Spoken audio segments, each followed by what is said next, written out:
और सीईओ सुशील केडिया साहब। केडिया साहब, बहुत बहुत स्वागत है, धन्यवाद हमें समय देने के लिए। सबसे पहले गुड मॉर्निंग। अच्छी रिकवरी दिखी है बाजार में, निचले स्तर से 1000 पॉइंट करीबन निफ्टी आपका ऊपर आ चुका है। आपका व्यू पहले से भी 23,000 22,000 के आसपास से लगभग आपके 30,000 तक के बड़े लेवल्स आपके थे। बताएं सर, क्या वो भरोसा थोड़ा और मजबूत होता दिख रहा है? अब इस वक्त क्या है आपकी स्ट्रेटेजी बाजार पर? अनिल जी, धन्यवाद मुझे आपके साथ सवेरे की इस वार्ता में शामिल करने के लिए। Thank you. देखिए, किसी से अनुरोध है, चार्ट निकालें। हाथ कंगन को आरसी क्या, पढ़े लिखे को फारसी क्या। एनालिस्ट को अपनी एनालिसिस दिखानी चाहिए, टिप्पणी करने का हम संपादक है। मैं इंतजार कर रहा हूं, पीसीआर कृपया इस चार्ट को दिखाएं। मैं निफ्टी से शुरुआत करूंगा। हाँ देखिए, ये निफ्टी के आप सारे ट्रेडिंग टॉप्स को जब कनेक्ट कर दो, निफ्टी फ्यूचर्स की चार्ट है, तो हम इस रेजिस्टेंस लाइन के करीब आ गए। एक असमंजस बनेगा, क्या ब्रेकआउट हो गया है। इस लाइन को थोड़ा फाइन फाइन प्रिंट अब को फाइन प्लॉट करोगे तो लगता है ब्रेकआउट भी हो गया। ब्रेकआउट हुआ कि नहीं हुआ, हुआ तो क्या स्टॉक्स लें। और अगर ये ब्रेकआउट नहीं हुआ है, 30,000 अपनी जगह पे है, वो युद्ध का फाइनल परिणाम है, हम वहां पहुंचेंगे मार्च अप्रैल 2026 में। पर उसके पहले अगर ये आप देखो, इस एनालिसिस को गौर से देखिएगा। अगर ये सेक्शन का लेग ए बना, बी बना, सी बना, तो यहां से अगर ये इसमें स्ट्रक्चर न निकला, ये एकदम से भाग जाने वाले पांव है। एक फॉल फाइनल अगर आ गया 21,800 तक, तो अनिल जी आपको मेरे को तो ट्विटर पे लोग दीवार के अंदर चुनवा देंगे अगर हमने यहां पे सावधानी नहीं बरती। तो इसलिए सावधानी का कॉल एक ये ऐसा है, इसमें भी स्पष्ट बात करेंगे। नीचे से जो पैटर्न अब आया है यहां तक, इसके अंदर वो मुझे डीएनए स्ट्रक्चर नहीं दिख रहा। मुझे इस चार्ट की एमआरआई स्कैन में वो वेव पैटर्न्स अभी भी नहीं दिख रहे हैं जिनसे मैं बोलूं कि 30,000 सीधे लाइन में आ जाएगा। तो मैं फिर इसको चेक करने गया कि इसके पीछे क्या राज हो सकता है। एक बार के लिए हमने अगर कल परसों में भी ये व्यू ले लिया था कि 22,300 तक जाएंगे और उसके बाद कोई बड़ी तेजी हो, और आज एकदम से ऐसे लाव मची हुई है, तो एक बार ग्लोबल मार्केट्स की चार्ट को मैं बहुत क्विकली आपको दिखाऊंगा without much detailed analysis. CBOE volatility index के अंदर खतरा बन गया है कि जो भी रैली वॉल स्ट्रीट पे आई है, हो सकता है छदमी रैली बन के सिर्फ रह जाए। अगर आप देखोगे कि वॉलेटिलिटी इंडेक्स 19.8 के ऊपर अगर चला गया, तो ये जो 19.8 के ऊपर चला, ये चार्ट लोड नहीं हो रहा है, कभी ट्रेडिंग व्यू में दिक्कत होती है। 19.8 के ऊपर चला गया तो 24,000 की नैस्डैक और 7,000 की एसएनपी के कॉल को भी हम सस्पेंड कर देंगे और एक और नए लो को खेलेंगे वहां पे। एसएनपी और नैस्डैक पे एक और नया लो साफ साफ दिखता है अगर आज रात को या कल 19.8 के ऊपर सीबीओ इंडेक्स चला गया। दूसरी बड़ी खतरे की घंटी ग्लोबल मार्केट्स में है। डॉलर इंडेक्स बहुत ज्यादा घट चुका है, एक्सट्रीम ओवरसोल्ड रिवर्सल के संकेत मिलने लगे हैं। अगर वो आज भी रात को ऊपर बंद दे देगा तो दूसरी बड़ी खतरे की घंटी बज जाएगी। आपको याद होने, जनवरी में हमने बात की थी, ट्रेड ऑफ द ईयर होगा British pound. 10% already British pound dollar के सामने बढ़ चुका है। अब उसमें एक पुशबैक आए, यूरो में 4-5% का पुशबैक आए, डॉलर इंडेक्स चोर से भाग जाए 107 तक। तो सीबीओई वॉलेटिलिटी इंडेक्स और डॉलर इंडेक्स, इन दोनों के बढ़ने के खतरे पे अगर वॉल स्ट्रीट और डैक्स ऑलरेडी बहुत भयंकर टॉप बना रहा है, तो एक बार ग्लोबल मार्केट्स की तरफ से पुश आ जाए और निफ्टी की चार्ट पूरी तरह से अगर परिपक्व नहीं है, तो 30,000 के गाने को याद रख के, मतलब ये तो बात हुई नहीं थी कि 30,000 सीधी लकीर में आएगा। हजार पॉइंट के झटके आ सकते हैं और क्या पता एक और नया लो बन जाएगा। मैं उसकी फोरकास्ट अभी नहीं दे सकता।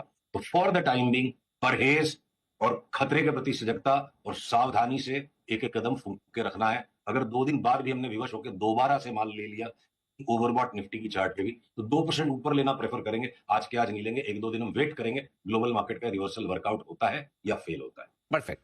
तो सुशील जी, आप ये कह रहे हैं कि एक रिस्क, एक खतरा बन सकता है कि हम पुराने लेवल वापस 22,000 के आसपास के टेस्ट करें तो कर ले, ठीक है। अब समझो किसी ने आपकी राय पे खरीदा है पिछले 2-3 हफ्तों में, जब भी एक अच्छा मौका मिला है, वो क्या स्टॉप लॉस रखें, नंबर 1। कुछ लोग भरोसा नहीं भी करते हैं कि यार ये बोला है 30,000, पता नहीं होगा नहीं होगा, कब होगा भगवान जाने, लेकिन अब थोड़ा भरोसा आ रहा है। तो अब या तो क्या लेवल पार कर दे ऊपर, फिर पूरे कॉन्फिडेंट हो जाएं कि भाई अब वापस नया 22,000 का लो फिर से नहीं आएगा। तो मुझे वो दोनों लेवल चाहिए, ऊपर की तरफ का भी जिसके ऊपर कॉन्फिडेंस आ जाए कि बॉटम 22,000 का बन गया, और नीचे अगर खरीदा हुआ है तो कहाँ अपने प्रोटेक्ट करना है, कहाँ रिस्क जो है वो बताएं जरा। बहुत बढ़िया सवाल है अनिल जी। मतलब आपकी मेरी बात का पूरा निचोड़ निकल जाएगा इस एक सवाल के उत्तर में, और इसलिए मैं आपसे अनुमति लूंगा कि मैं इसमें 2 लाइनें एक्स्ट्रा ऐड करूं। जी जी। देखिए, भविष्य के अंदर जो भविष्य के गर्भ में जो अनिश्चितता है, वो अनिश्चितता ही परिवर्तन को जन्म देगी और वो परिवर्तन ही घाटे या नफे का कारण बनेगा। तो उस अनिश्चितता के अनुपात को अपनी सामर्थ्य के अनुसार जो भांप के उठा पाएगा, अपनी सामर्थ्य से ज्यादा अनिश्चितता पोजीशन उठाने वाला, दोनों सूरत में रॉन्ग हो जाएगा। तो स्टॉप लॉसेस दोनों साइड के जो हैं, उनको इस बात को ध्यान में रखते हुए करना है कि हमारे पास पूरी जिंदगी में भी और शेयर बाजार में भी सिर्फ यही मौके मिलेंगे कि कौन गलती कम करता है। सही काम करने का अगर आंसर मिल जाएगा कि सही क्या है तो अनिश्चितता खत्म हो जाएगी, अनिश्चितता खत्म हो जाएगी तो परिवर्तन आएगा ही नहीं। तो कहाँ गलती कम होने की चांस है, मैं उसको आइडेंटिफाई करने में आपकी हेल्प करूंगा, क्योंकि इससे ज्यादा मनुष्य पता कर ही नहीं सकता है। तो नीचे के लेवल्स में देखिए, अगर 22,300 के नीचे अगर चला गया तो हम फिर एक बार 21,000 की मंदी खेलेंगे। 22,300 के नीचे चला गया तो ये नीचे का तो आंसर बड़ा क्लियर हो गया। और ऊपर के लेवल्स में ऐसा कि चार्ट बहुरूपिया रूप ले सकती है, और इस बहुरूपिया रूप के अंदर में मैं सहारा लूंगा थोड़े कॉम्प्लिकेटेड सेटअप का, कि वॉलेटिलिटी इंडेक्स 19.8 के ऊपर चली जाए वॉल स्ट्रीट में, और एसएनपी और सीएन और नेस्डेक, नेस्डेक 300-400 पॉइंट नीचे बंद आ जाए, एसएनपी 100 पॉइंट इस भाव से नीचे बंद आ जाए, तो ग्लोबल हाराकिरी के भय में मैं एक बार निफ्टी की अपनी जो भी लॉन्ग्स है उनको काटूंगा, तो एक्सट्रीम ओवरबॉट हो चुकी है और ज्यादा मुनाफा दे दी। हो सकता है मैं सीएनएक्स आईटी के स्टॉक्स ले लूंगा, उन पे हम आएंगे, और हम कुछ सिलेक्टिव स्टॉक्स को शॉर्ट करेंगे और एग्जिस्टिंग लॉन्ग्स में हम अपनी stop loss, trailing stop loss, take profit की करते जाएंगे। दूसरा आंसर इसका एक और है, दो तरह के काम कर सकता है कोई भी हमारी सलाह पे, एक शॉर्ट टर्म ट्रेडिंग करे और एक लॉन्ग टर्म के लिए डिलीवरी की बाइंग उठाए। तो कोल इंडिया ओएनजीसी में अगर किसी को यहाँ से 70-80% कमाना है, वो 5-6-7% की बर्दाश्त अगर नहीं है तो वो इन्वेस्टर नहीं बन पाएगा। 1-1% की स्टॉप लॉस लगा के इन्वेस्टमेंट नहीं हो सकता, वो ट्रेडर्स का काम है। तो स्टॉप लॉस जो है ट्रेडिंग के लिए है। पर अगर 30-32 हजार की निफ्टी का व्यू है तो कोई जरूरी नहीं है ना कि 21,000 की अगर निफ्टी आएगी तो ओएनजीसी नया लो देगा, या एचपीसीएल बीपीसीएल नया लो देंगे, या एमआरपीएल और चेन्नई पेट्रो जो हमारे मेगा बैगर्स, मल्टी बैगर नहीं मेगा बैगर मूव है, क्रूड अगर उबलने को तैयार है तो एमआरपीएल और चेन्नई पेट्रो में अनशंट पैसा बन जाएगा। फ्लोटिंग स्टॉक भी नहीं है, प्योर रिफाइनर्स है। रशिया से जैसे हमें सस्ता तेल मिला, ईरान से मिल जाएगा। अगर ईरान इसराइल का झमेला आएगा तभी क्रूड में इतनी बड़ी तेजी बनेगी। तो अनिल जी, स्टॉप लॉसेस अलग अलग चीजों के अलग अलग तरीके से जुड़ेंगे। फिलहाल चूंकि मैं टीवी पे आपके साथ हूँ, गपशप नहीं मार रहा हूँ, तो इसलिए निफ्टी में यह है 23,300 के नीचे गया तो 21,000 की भी मंदी खेलेंगे। और जब तक वो नहीं होता है, ग्लोबल मार्केट्स में अगर कोई हराकिरी आ जाती है अगले 2-3 दिन में, हो सकता है कि ये निफ्टी इस भाव से भी एक बार 22,300 तक जाए, और 22,300 पे अगर बाई सिग्नल आएगा तो हम दोबारा देख लेंगे। परफेक्ट। पिछली बार आपने कहा भी था कि लगभग लगभग सारे सेक्टर चीख चीख के कह रहे हैं कि 1 गुना 2 गुना 3 गुना तेज होना चाहते हैं, और जिससे सबसे खराब सेक्टर है आईटी, वो भी मजबूत होने की तैयारी कर रहा है।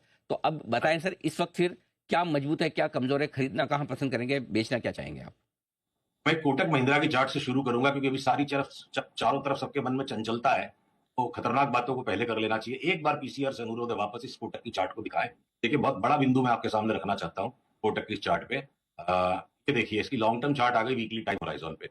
2021 के बाद से इस स्टॉक के निवेशकों को सिर्फ निराशा मिली है। ये घट गया, एक निराशा आई, उसके बाद हतोत्साहित स्टॉक सिर्फ साइडवेज बैंड में चल रहा है। निराशा के बाद निरुत्साहित मूवमेंट है, इसको अभी दुखी होना बाकी है, इसको जलील होना बाकी है। मैं ये नहीं कह सकता this will be the next accident and next IndusInd bank, पर ये बड़ा डिसअपॉइंटमेंट एक कोटक के अंदर में बनेगा, निराश और हतोत्साहित। उसके बाद दुर्गति हुए बिना कोई अचानक से स्टॉक सुधर जाएगा, इंसान सुधर जाएगा, होता नहीं है। तो हम 1500 की फोरकास्ट कर रहे हैं ट्विटर पे ट्रोलर्स से बचने के लिए। इसको पता 1500 पे भी नहीं रुके और 1200 तक चला जाए। तो फिलहाल के लिए कोटक, अगर अगला करेक्शन निफ्टी का सेट इन हो जाता है और कोटक 1-2 दिन और देख लीजिए नरमी का रुख पकड़ता है, तो कोटक को हाईएस्ट प्राइस जो भी दिखता है उसके पहले लास्ट 2-3 दिन का उसको रख के स्टॉप लॉस इसको शॉर्ट कर सकते हैं। Bajaj finance, Bajaj Finserv, UPL, ये 4 स्टॉक अभी हमने निफ्टी पे निकाले जिनको शॉर्ट करने में हमें कोई भय नहीं लग रहा है, इरिस्पेक्टिव ऑफ निफ्टी आगे भागती है कि नहीं। अब आ जाते हैं हम आपके सीएनएक्स आईटी स्टॉक्स पे। तो सीएनएक्स आईटी की इंडेक्स देखिए, घटती गई, निफ्टी बढ़ता गया, और सीएनएक्स आईटी ने कल अपना फाइनल लो बनाया, आज मजबूत रिवर्सल दिया है। सीएनएक्स, अगर कोई कारण से हमें स्टॉप लॉस लेना भी पड़ा कुछ स्टॉक्स को या खरीद के, तो सीएनएक्स आईटी के अंदर जो 4 स्टॉक्स साफ सुथरा पैटर्न दे रहे हैं, HCL tech, TCS, Tech Mahindra और विप्रो, बाकी भी रिबाउंड मोड में लग रहे हैं, पर इन चारों में साफ साफ लग रहा है। क्योंकि ट्रेड में कोई लॉन्ग ट्रेड यहां से भी करके इस भाव पे 23,000 की निफ्टी पे अगर फेलियर कोई आया इन चारों स्टॉक्स में, तो चोट बहुत कम लगेगी। कल के लोगों को स्टॉप लॉस बना लीजिए, well defined reasonable amount of stop loss. तो ट्रेड वर्कआउट हो गया तो 12-15% ये सारे स्टॉक्स भाग सकते हैं। तो आईटी एक लैगार्ड है, और 23,000 के लेवल पे जो निफ्टी और ग्लोबल मार्केट्स के असमंजस के बीच ये 4 सौदे लेने के, 4 सौदे बेचने के, और माइंड को खुला रखिए। 30,000 भी आएगा, और न किसी शास्त्र में लिखा और न मैंने किसी शास्त्र से पढ़ के बताया है कि 30,000 आने के पहले 21 नहीं आ सकता है। खतरा है, और खतरे के बीच से ओपन माइंडेड और नरम मिजाज से हमें चलना पड़ेगा। ओके, तो ये है आपके लिए राय आईटी शेयर पर खरीदारी करने के लिए आज से, और बिकवाली करने की राय हो Kotak, UPL, Bajaj finance, Finserv जैसे शेयरों में, वहां पर बड़ी गिरावट का डर आगे बनता हुआ दिख रहा है। धन्यवाद सर समय देने के लिए, और विस्तार से बातचीत करेंगे। जल्द आपसे फिर होगी मुलाकात। आज के लिए बहुत बहुत शुक्रिया। एक छोटे से ब्रेक का वक्त है, जल्द होंगे।